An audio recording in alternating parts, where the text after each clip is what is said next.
I knew the day was going sideways when I watched Wesley Brooks try to operate the coffee machine like he was defusing a bomb. The man had less technical sense than my grandson's hamster, but corporate had sent him down to streamline operations.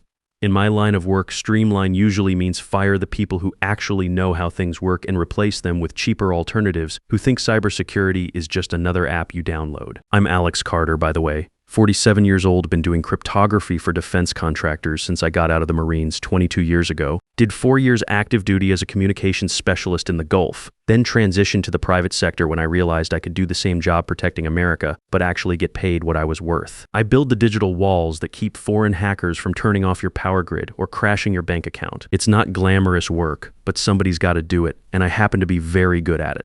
My kids, Emma and Noah, are both in college now. She's 19 studying engineering at Virginia Tech. He's 21 doing computer science at VCU. Smart kids, smarter than their old man in some ways.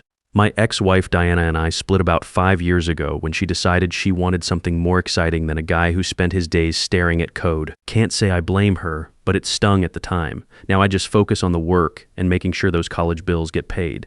Wesley finally managed to get his coffee, turned around and gave me that tight-lipped nod that middle managers practice in bathroom mirrors, the kind of nod that says, I acknowledge your existence, but consider you a line item on a budget spreadsheet. Alex, he said, like he was acknowledging a piece of furniture that needed to be moved out of the way. Wesley, I replied, keeping my voice level. I've got a top-secret SCI clearance that would make his head spin, but to him I'm just some legacy employee who doesn't laugh at his efficiency optimization jokes.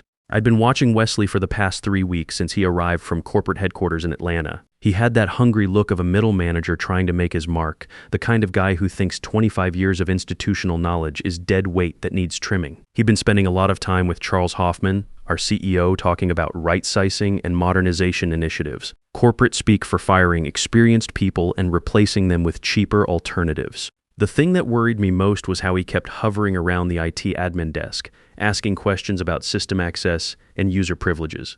I'd caught him twice trying to peek at security protocols that were way above his clearance level. When I mentioned it to Staff Sergeant McDonald, our security chief, Mac just shrugged and said Wesley had executive authorization to review operational procedures. Before I get into how this LinkedIn profile in a suit tried to destroy my career, let me tell you something. 22 years I've been protecting critical systems. I've seen what happens when inexperienced people get their hands on classified networks. It's not pretty, and it's not fixable with a restart button. Back in '99, I watched a contractor in Kuwait nearly bring down an entire communications network because he thought he could improve the encryption algorithm. It took us 3 days to restore secure communications, and by then half the regional intelligence network was compromised. That's when I learned that in this business, there's no such thing as a small mistake. Everything is connected, and one weak link can bring down the entire chain. I walked back to my office, what we call the vault. It's a windowless room kept at exactly 68 degrees with enough computing power to run a small city. The walls are lined with servers that hum with the quiet confidence of properly secured systems. This is where I do my real work, building encryption protocols that would take a supercomputer 1,000 years to crack. The vault is my domain. I designed the physical layout, specified every piece of equipment, and personally configured the security protocols. The biometric scanner recognizes my palm print, retina pattern, and voice signature. There are exactly 3 people in this building with access to this room. Me, Charles Hoffman, and Agent Sarah Martinez from the Defense Counterintelligence and Security Agency, who comes by quarterly for inspections. I sat down at my terminal and pulled up the morning security logs. Everything looked normal at first glance. Authentication logs clean. No failed login attempts, network traffic within normal parameters. But I've been doing this long enough to spot anomalies that would slip past most analysts. There was a pattern in the access timestamps that bothered me. Small delays in authentication responses, packets taking fractionally longer routes than they should. To most people, we're talking about milliseconds that wouldn't even register. To me, those delays meant someone was routing data through additional checkpoints, creating digital breadcrumbs that shouldn't exist. I was putting the finishing touches on a new encryption layer for a cross-agency communications pipeline. This wasn't your typical corporate IT project. This was the kind of system that keeps generals talking to admirals without foreign intelligence services listening in. The kind of system that, if compromised, could give hostile nations advance warning of military operations or diplomatic negotiations. My fingers moved across the keyboard with the rhythm of 22 years of practice.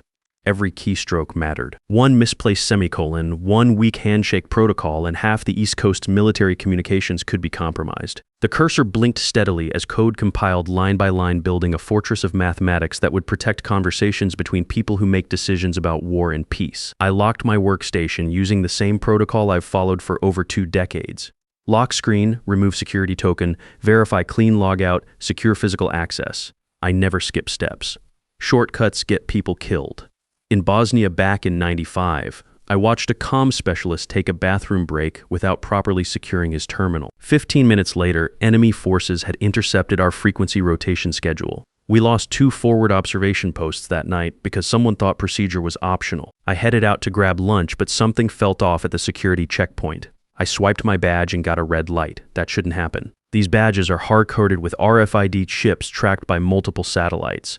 The system knows my location, my clearance level, my access history going back 15 years. A failure isn't a glitch. It's a statement that someone somewhere has decided I'm no longer authorized to be where I've worked every day for the past decade. I tried again, wiping the badge on my sleeve out of habit. Still red.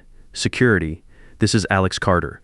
Badge reader on Sector 7 is acting up. The voice that came back wasn't Mac's familiar gravelly tone. It was young, nervous, unfamiliar. Hold on. Mr. Carter, system says there's a sync issue. I'll buzz you through manually. Sync issue. In a closed-loop system designed by the NSA, that's like saying a nuclear submarine has a screen door problem. It's technically impossible unless someone with very high-level access has been making unauthorized modifications to the authentication database. I made it through the manual override, but my instincts were screaming. 26 years of military and contractor experience teaches you to trust those instincts. Something was moving in the shadows, and I was starting to think I might be the target. I got my lunch from the cafeteria, a sandwich that tasted like cardboard and regret, and ate it while my brain worked the problem. Wesley had been hanging around the IT admin desk for the past week asking questions about user access protocols and system architecture. I'd seen him twice in conversations with Damian Rodriguez, the new systems administrator we'd hired 3 months ago. Damian was one of those Silicon Valley refugees who talked a good game about disrupting legacy infrastructure, but couldn't troubleshoot his way out of a paper bag. Fresh out of some coding boot camp, full of confidence and completely lacking in judgment. The kind of guy who thought security protocols were just obstacles to efficiency. When I got back to the building, my badge worked on the main entrance turnstile, but there was a delay. A fraction of a second lag between the swipe and the green light. To most people, that's nothing. To me, that's a data packet being routed through additional authentication servers, creating logs where logs shouldn't exist. Someone was monitoring my access patterns, building a digital paper trail. I took the stairs instead of the elevator, old Marine habit of always having an exit strategy. The 4th floor hallway was unusually quiet. Perry Washington, one of my junior analysts, was at his desk looking uncomfortable. "Hey Perry, everything all right?" He glanced around nervously. "Alex, can I talk to you?" Privately, we stepped into a conference room. Perry was 26, fresh out of Georgia Tech, with a master's degree in cybersecurity. Good kid, reminded me of myself at that age, eager to prove himself but smart enough to ask questions when something didn't make sense. "I've been monitoring the network traffic like you taught me," he said. "There's something weird happening, unauthorized queries running against the personnel database. Someone's been pulling access logs, clearance records, employment history, whose records, yours, and about 6 other senior staff members. All the guys with over 15 years experience. My blood pressure spiked, but I kept my voice calm. When did this start? 3 weeks ago, right after the new management consultant arrived, Wesley. The pieces were falling into place like a tactical pattern recognition exercise. He wasn't here to streamline operations. He was here to conduct intelligence gathering for a personnel purge, the classic corporate playbook. Identify your highest paid employees, build a case for their dismissal, replace them with cheaper alternatives. "Perry, I need you to do something for me. Can you trace the source of those queries?" "Already did. They're coming from an admin account that was created 2 days after Wesley Brooks arrived. The account has elevated privileges that bypass most of our monitoring systems, who authorized the account creation. Charles Hoffman signed off on it. Emergency management access for operational review. Our CEO had handed Wesley the keys to our personnel kingdom. This wasn't just cost-cutting. This was a coordinated attack on institutional knowledge. I got back to the vault and sat down at my terminal. Everything looked exactly as I'd left it, but there was something different about the desktop environment. A terminal window minimized in the corner that I hadn't opened. a file directory timestamp that was 20 minutes newer than when I'd locked the system. Someone had accessed my workstation while I was at lunch. I didn't move the mouse. I didn't gasp or curse or do any of the things a normal person might do when they realize their secure workspace has been compromised. 26 years of experience had taught me to become part of the furniture when gathering intelligence. I pulled up the access logs using a keyboard shortcut sequence that bypasses the standard graphical interface. A little trick I'd programmed for myself back in 2018 when I suspected a contract employee of selling system vulnerabilities to foreign buyers. The raw logs told a story that would make any security professional break into a cold sweat. Someone had accessed my terminal at 12:47 p.m. using administrator override credentials.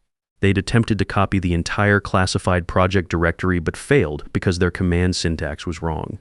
Amateur hour. They'd tried to export files to divided blunel, probably thinking it was a hidden folder, when in reality they'd just sent everything into a digital black hole. The intrusion was clumsy, obvious, and completely unauthorized. But it was also evidence that someone with admin access was trying to steal classified defense projects. That's not a firing offense, that's federal prison territory.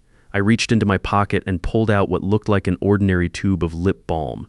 It wasn't. Inside the plastic casing was a high-capacity USB drive specifically designed to look like something you'd find in any office worker's desk drawer. I'd learned this particular trick from a counterintelligence seminar back in 2015. I plugged the device into a maintenance port on the back of my tower, a connection point that isn't monitored by standard data loss prevention software because I'd personally written the monitoring exceptions during the system's initial configuration. I initiated a silent backup of the server activity logs, every keystroke, every failed authentication attempt, every unauthorized system query from the past 72 hours. The transfer ran quietly in the background while I continued my normal work routine, building plausible deniability in case anyone was monitoring my screen activity. You want to play intelligence games, Wesley? I thought to myself. Let's see how good you really are. The download finished in 8 minutes. I pocketed the lip balm device, straightened my jacket, and went back to coding like nothing had happened. But the air in the vault had changed. It no longer smelled like ozone and recycled air. It smelled like a trap being carefully constructed around me. The summons came at 9 a.m. sharp the next morning. An Outlook calendar invitation titled Personnel Review Meeting, with high importance flagging, no agenda attached, no additional details. Just me, Wesley Brooks, and Linda Thompson from Human Resources, a nervous woman who'd been with the company for 8 years and had never fired anyone more senior than a summer intern. I arrived exactly on time. Military punctuality is a hard habit to break, and it tends to unsettle people who mistake promptness for eagerness. The conference room had those glass walls that pretend to offer privacy while ensuring everyone in the office could watch your professional execution. Wesley was already seated, wearing a navy blazer over khakis, the uniform of middle management trying to project authority they hadn't earned. He had a manila folder positioned precisely in front of him, tapping it rhythmically with his index finger like he was sending Morse code signals. Linda Thompson sat to his right, shuffling through a stack of papers with the nervous energy of someone who knew she was about to participate in something morally questionable but legally defensible. "Alex, please sit down," Wesley said, gesturing to the chair across from them. His voice carried that false gravity that consultants practice in front of mirrors. I remained standing for exactly 3 seconds longer than socially comfortable. Another old military trick that establishes subtle dominance before taking the offered seat. "Good morning, Wesley. Linda, is there an issue with the cross-agency communications project? The encryption layer completed final testing yesterday." "This meeting isn't about your current assignments," Wesley replied, opening his folder with theatrical precision. "We've received notification from the Defense Office of Personnel Management regarding your security clearance status." He slid a single sheet of paper across the table. Company letterhead, formatted in official-looking Arial font, but no federal watermarks or authentication codes that would accompany genuine government correspondence. I read the document without touching it. Subject, Security Clearance Administrative Review. Agent, Alexander Carter. Status, expired pending reinvestigation. Effective date, immediate. The document was a masterpiece of bureaucratic fiction. It cited non-existent regulations, referenced phantom oversight committees, and claimed authorization from agencies that don't handle contractor clearances. Someone had spent considerable time researching government procedures just enough to fool HR departments and corporate executives who'd never actually dealt with federal security protocols. "This is creative fiction, Wesley," I said, keeping my voice level and professional. "My TS/SCI clearance is current through 2027. The periodic reinvestigation was completed 18 months ago with no adverse findings. Furthermore, Clearance revocations are communicated directly to the subject through secure federal channels, not through corporate human resources. Wesley's eye twitched slightly. He'd expected confused compliance, not informed resistance. The bureaucracy can be complicated, he replied, falling back on his rehearsed talking points. What matters is that Fortress Defense Systems can't legally employ personnel with lapsed security credentials. It's a liability issue. Show me the official notification. I said federal security revocations include specific case numbers, reviewing official signatures, and appeal procedures. This document has none of those elements. Linda Thompson cleared her throat nervously. Alex, we understand this is frustrating, but company policy requires immediate action when clearance issues arise. We've prepared a separation package, 4 weeks severance plus extended health benefits. If you sign the voluntary resignation agreement today, we can process everything smoothly. 4 weeks severance. For 22 years of service protecting critical defense systems, the insult was almost artistic in its precision. I'm not signing anything, I stated clearly. If you're terminating my employment, document it officially. Put fired due to security clearance revocation in my personnel file. Make it part of the permanent record. Wesley's mask of professional courtesy slipped for just a moment, revealing the predatory satisfaction underneath. Fine, Alex. We'll do this the hard way, effective immediately. Your employment with Fortress Defense Systems is terminated. Please surrender your access credentials. I reached into my laptop bag and placed my security badge on the conference table, the RFID card that had been my identity for over a decade. Next to it, I set down my RSA authentication token, the small device that generated rotating access codes every 30 seconds. What about the encryption keys for the current projects? Wesley asked, leaning forward slightly. There it was, the real objective behind this elaborate charade. He didn't just want me gone, he wanted control of the cryptographic systems I'd spent years developing. In his corporate consultant mind, he probably imagined he could hand those keys to some cheaper replacement and claim credit for modernizing the department. The encryption keys aren't physical objects, Wesley. I explained slowly, as if teaching basic concepts to someone genuinely confused. They're algorithmic sequences that regenerate every 6 hours based on biometric authentication patterns. The system requires my personal security profile, retinal scan, palm print, voice pattern recognition to generate valid keys. There must be some way to transfer access, he insisted. There is. It requires federal oversight, security interviews, and about 6 months of bureaucratic processing. You'd need to submit formal requests through the Defense Counterintelligence and Security Agency, provide detailed justification for the transfer, and undergo extensive background verification. Wesley's face was turning an interesting shade of red. His quick corporate solution was colliding with the reality of how classified systems actually work. We'll figure it out, he snapped. Staff Sergeant McDonald will escort you from the building. I stood up, gathering my dignity like armor. Wesley, you really don't understand what you're dealing with here. This isn't updating software or replacing office equipment. These are national defense systems with safeguards built by people much smarter than either of us. As I walked toward the door, Wesley called out behind me, "Your replacement starts Monday." Fresh perspective, modern approaches. I paused at the threshold. Good luck with that. Mac walked me to the main entrance, his weathered face showing genuine confusion. 20 years of military police experience had taught him to spot real security threats, and firing the lead cryptographer didn't fit any threat pattern he recognized. This doesn't make sense, Alex, he said quietly as we reached the lobby. Your clearance file shows active status through 2027. I checked the system myself after Wesley's people started asking questions. Keep that information close, Mac. Something bigger is happening here. I got in my car and sat there for exactly 60 seconds, hands steady on the steering wheel. Not from fear or shock, but from the controlled adrenaline rush of a professional who just watched someone make a catastrophic mistake. Wesley had lied about federal security credentials. That's not a corporate policy violation or an HR issue. That's a felony carrying mandatory prison time. And I had evidence. I didn't drive home to sulk or update my resume. I drove to an unmarked office building 5 miles from the base, a federal liaison facility where cleared personnel can report security breaches through channels that bypass potentially compromised corporate management. The parking lot contained the usual collection of government vehicles, black SUVs, unmarked sedans, and pickup trucks that looked civilian but had too many antennas. I grabbed my lip balm USB drive and walked into the building that didn't officially exist on any public directory. 48 hours later, Wesley Brooks discovered the difference between corporate authority and federal oversight. I wasn't there to watch the unraveling, but Perry Washington called me that morning with updates that sounded like something from a spy thriller.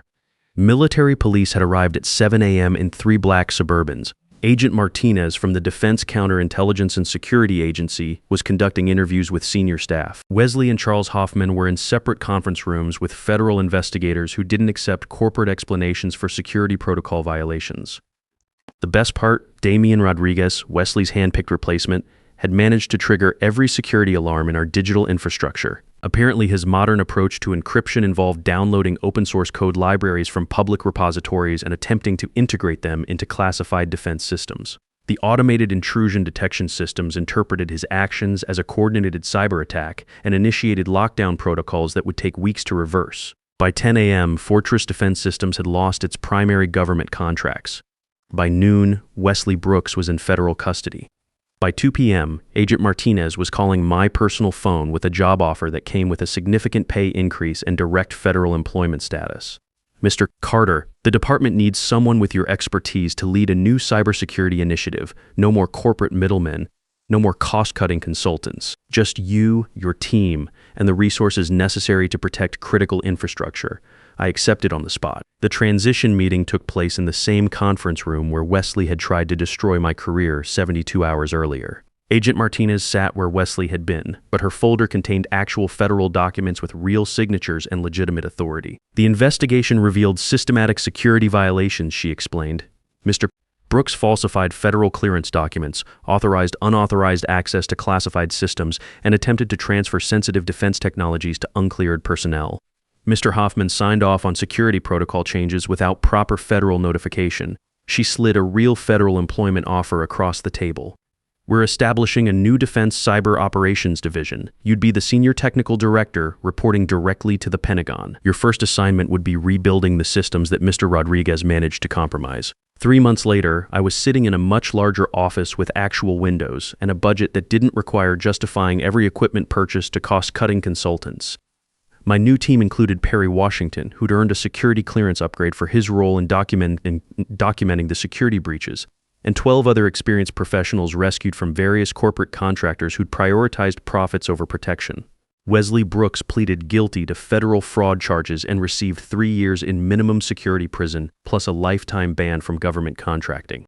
Dramaine Rodriguez was quietly escorted back to California with instructions never to apply for security clearances. Charles Hoffman lost Fortress Defense Systems when their remaining contracts were terminated for security violations. The morning news mentioned a routine restructuring of defense contractor oversight, but the real story never made headlines. Corporate executives don't like admitting they nearly compromised national security to save money on payroll. I kept the lip balm USB drive as a reminder that documentation beats desperation every time. It sits in my desk drawer next to a commendation letter from the Secretary of Defense and a photo of Emma and Noah at their college graduations, paid for with my new federal salary and the satisfaction that comes from work that actually matters. Looking back, Wesley Brooks did me the biggest favor of my career. His greedy incompetence freed me from corporate bureaucracy and connected me with people who understand that protecting America isn't a budget line item to be optimized. Sometimes the best revenge is just letting people destroy themselves while you document the process. I've told this story to a few guys I know, veterans, contractors, guys who've been around long enough to recognize the pattern. They all ask the same thing: what's the takeaway? You know what the real lesson here is? It's not about corporate politics or office revenge stories. It's about something much more fundamental. There's a difference between price and value that too many people in positions of authority refuse to understand. They see a salary and think it's an expense to be minimized. They don't see the decades of experience, the institutional knowledge, the professional relationships that keep critical systems running when everything else fails. Every organization has people like Wesley Brooks, managers who mistake cost-cutting for leadership, who think expertise is replaceable with enthusiasm, who believe that loyalty should flow upward while trust flows downward. And every organization has people like me, professionals who do the real work, who maintain the standards, who remember why the rules exist even when it's inconvenient. The system works when the right people are watching, when competent authority figures recognize actual expertise and support it with proper resources, when documentation matters more than politics and results matter more than relationships. If you're reading this and recognizing your own workplace, remember that experience has value, competence has power, and sometimes the most professional thing you can do is refuse to be complicit in someone else's incompetence. The code always remembers, and there's always someone watching the watchers, even when they think they've turned off all the cameras.